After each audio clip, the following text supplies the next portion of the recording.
Lucy Wertheim was a dedicated, passionate woman who believed that British modern artists should have the same opportunities as their European counterparts. This is a belief that led her to open the Wertheim Gallery in London's Burlington Gardens in 1930 and initiate the 20s Group, an exhibiting group of artists in their 20s.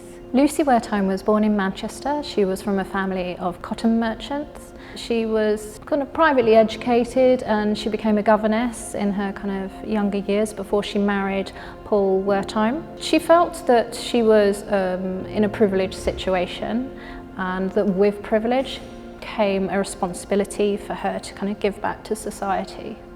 Lucy would often go abroad with her husband. They'd go to Paris a lot, and she really noticed that there was a difference in the way that the modern artists in Europe were being, the opportunities that they were given. They were being given the solo shows, they were being given group exhibitions and being shown in the public art galleries. And when she came back to Britain, she really noticed that there didn't seem to be the support for the young emerging artists as there was in Europe. And this was something that she strived to address. The first exhibition at the Wertheim Gallery was called Modern Paintings, and it opened in October 1930. The selection of artists included Christopher Wood, Matthew Smith, Francis Hodgkins and Cedric Morris, as well as an artist called Helmut Kohle. The gallery was very well received initially. Lucy wanted to create a really comfortable environment where people could look at the artwork. She was imagining that it would be almost like they were sitting in their own drawing room. So she hung paintings above the fireplaces, she had sofas in the space, and this was quite a radical idea for the time because most of the commercial art galleries in London were more like museums. So initially when the gallery was opened, it was kind of marketed in that way that you could have this kind of more intimate experience. One of the strengths of A Life in Art and reuniting the 20s Group is that it brings together a lot of artists that we are all familiar with, but shows examples of their early work, something that we don't often get to see in these types of group shows.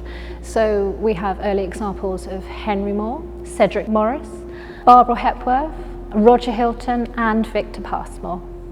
Lucy Wertheim was drawn to underrepresented artists, so this might have been their age, and that's kind of youth and older age, or it might have been their sexuality. It really was about when she saw an artist and she really appreciated their work, but she felt that they weren't getting the opportunities that they deserved.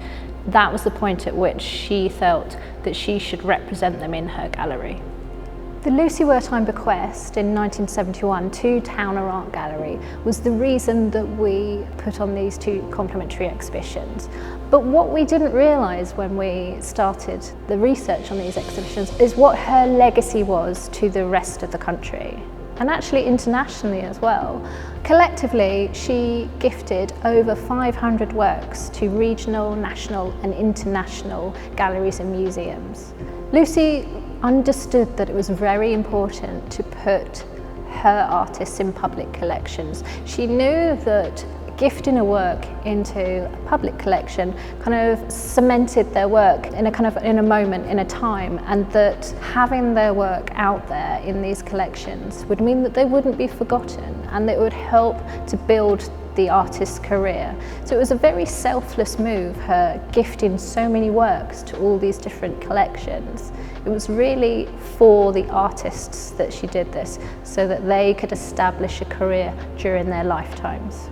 So at Towner, we know why we appreciate Lucy Wertheim because of the gift that she gave to us, but we believe that she deserves to be known by the wider public as well. She dedicated her life for kind of 5 decades to her artists, and for this she needs to be more recognised. We hope when you come to see this exhibition that you'll be drawn in by artists that you're already familiar with, like Barbara Hepworth and Henry Moore and Christopher Wood, but you'll leave having discovered so many more that you'll kind of question, well, why don't I know about these artists? They deserve to be known as well.